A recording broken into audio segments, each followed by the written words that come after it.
JJMನಲ್ಲಿ 2050% 50% ಇದೆ, 50-50 ಇದೆ. ಅದು ಸೆಂಟ್ರಲಿ ಸ್ಪಾನ್ಸರ್ಡ್ ಸ್ಕೀಮ್. 24-25ರಲ್ಲಿ 13,000 ಕೋಟಿನೇ ಕೊಟ್ಟಿಲ್ಲ. ಹೇಳ್ಬೇಕಾ ಬೇಡ? 13,000 ಕೋಟಿ, 13,004 ಕೋಟಿ ಬರಬೇಕು. ಅದು ಹೇಳ್ಬೇಕಾ ಬೇಡ? ಆಮೇಲೆ upper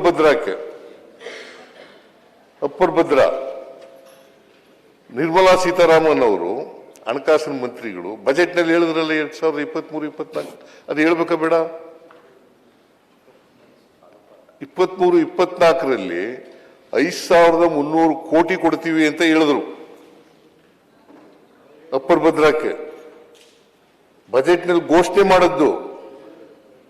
it's A part of the budget, central government. ಇಲ್ಲಿ ಬೊಮ್ಮಾಯಿ ಅವರು 23-24ರಲ್ಲಿ ಕೊನೆ ಬಜೆಟ್ ಮಂಡಿಸಿದ್ರಲ್ಲ ಬಸವರಾಜ ಬೊಮ್ಮಾಯಿ ಅವರು, ಆ ಬಜೆಟ್ನಲ್ಲಿ ಹೇಳಿದ್ದಾರೆ ನೋಡಿ, ನೀವು ತೆಗೆದು ನೋಡಿ ಬಜೆಟ್ ಪುಸ್ತಕನ, ಕೇಂದ್ರದ ಬಜೆಟ್ ಪುಸ್ತಕ ತೆಗೆದು ನೋಡಿ. ನಾನು ಸುಳ್ಳು ಹೇಳ್ತಾ ಇಲ್ಲ. It is not a fact. ಅದನ್ನು ಕೇಳಬಾರ್ದ? ಇದನ್ನ ಗವರ್ನರ್ ಓದಬೇಕಾ ಬೇಡ? Is it against the government of India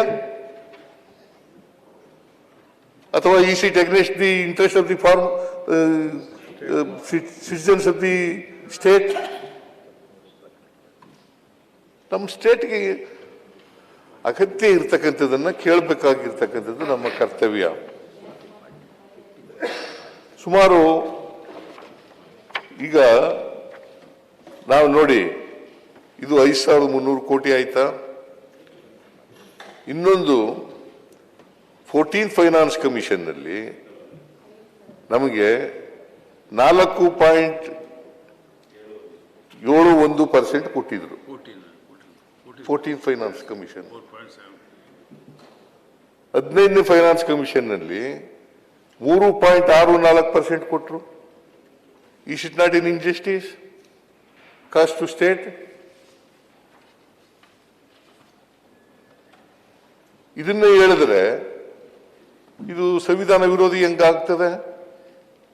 ಅಥವಾ ಕೇಂದ್ರ ಸರ್ಕಾರಕ್ಕೆ ಬೈದಾಗ ಹೆಂಗಾಗ್ತದೆ? ಆರೋಪ ಮಾಡಿದಾಗ ಹೆಂಗಾಗ್ತದೆ? ಆಮೇಲೆ ಮಾನ್ಯ ಅಧ್ಯಕ್ಷರೇ, 15th ಫೈನಾನ್ಸ್ ಕಮಿಷನ್ನಲ್ಲಿ ಶಿಫಾರಸ್ ಮಾಡ್ತಾರೆ, ಸ್ಪೆಷಲ್ ಗ್ರಾಂಟ್ಸ್ ಕೊಡಬೇಕು ಅಂತ ಶಿಫಾರಸ್ ಮಾಡ್ತಾರೆ. ಕರ್ನಾಟಕ, ತೆಲಂಗಾಣ, ಇನ್ನೊಂದು ರಾಜ್ಯ ಯಾವುದು? ತ್ರಿಪುರಾ. 3 ರಾಜ್ಯಗಳಿಗೆ ಕೊಡಬೇಕು ಅಂತ ಹೇಳ್ತಾರೆ. ನಮ್ಮ ರಾಜ್ಯಕ್ಕೆ ಶಿಫಾರಸ್ ಮಾಡಿದ್ದು ವಿಶೇಷ ಗ್ರಾಂಟ್ಸು 5,495 ಕೋಟಿ.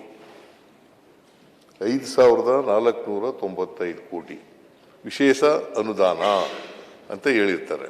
ಇದನ್ನ ಕೇಳಬಾರ್ದ? ಆಮೇಲೆ ಪೆರಿಫೆರಲ್ ರಿಂಗ್ ರೋಡ್ಗೆ 3,000 ಕೋಟಿ ಕೊಡ್ತೀವಿ ಅಂತ ಹೇಳ್ತಾರೆ. ಕೆರೆಗಳ ಅಭಿವೃದ್ಧಿಗೆ, ಬೆಂಗಳೂರಿನಲ್ಲಿ ಕೆರೆಗಳ ಅಭಿವೃದ್ಧಿಗೆ 3,000 ಕೋಟಿ. ಒಟ್ಟು ಎಷ್ಟಾಯ್ತು? 11,495 ಕೋಟಿ. 11,495 ಕೋಟಿ. ಇದು ಕೇಳಬೇಕಾ ಬೇಡ? ಇವೆಲ್ಲ ನಿಮಗೆ ನೋಡಿ ಹೇಳ್ತೀನಿ.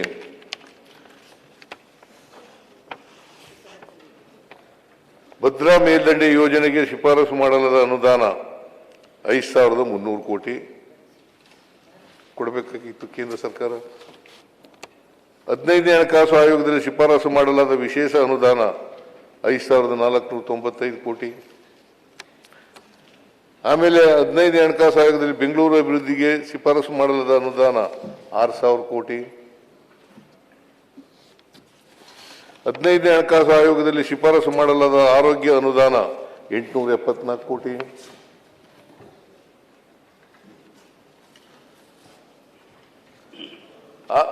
15ನೇ ಹಣಕಾಸು ಆಯೋಗದಲ್ಲಿ ಗ್ರಾಮೀಣ ಸ್ಥಳೀಯ ಸಂಸ್ಥೆಗಳಿಗೆ ಶಿಫಾರಸು ಮಾಡಲಾದ ಅನುದಾನ 774 ಕೋಟಿ. 15ನೇ ಹಣಕಾಸು ಆಯೋಗದಲ್ಲಿ ನಗರ ಸ್ಥಳೀಯ ಸಂಸ್ಥೆಗಳಿಗೆ ಶಿಫಾರಸು ಮಾಡಲಾದ ಅನುದಾನ 1028 ಕೋಟಿ. 15ನೇ ಹಣಕಾಸು ಆಯೋಗದಲ್ಲಿ ತೆರಿಗೆ ಹಂಚಿಕೆ ಸೂತ್ರದ ಬದಲಾವಣೆಯಿಂದಾದ ನಷ್ಟ 80,000 ಕೋಟಿ. NDRF ಬೇಡಿಕೆ 7,264 ಕೋಟಿ. ಕೇಂದ್ರ ಪುರಸ್ಕೃತ ಯೋಜನೆಗಳಿಗೆ ಹೆಚ್ಚುವರಿ ಭರಿಸಿದ್ದು 10,524 ಕೋಟಿ. ಸೆಸ್ ಮತ್ತು ಸರ್ಚಾರ್ಜ್ಗಳಿಂದ ನಷ್ಟ ಆದದ್ದು 8,300 ಕೋಟಿ.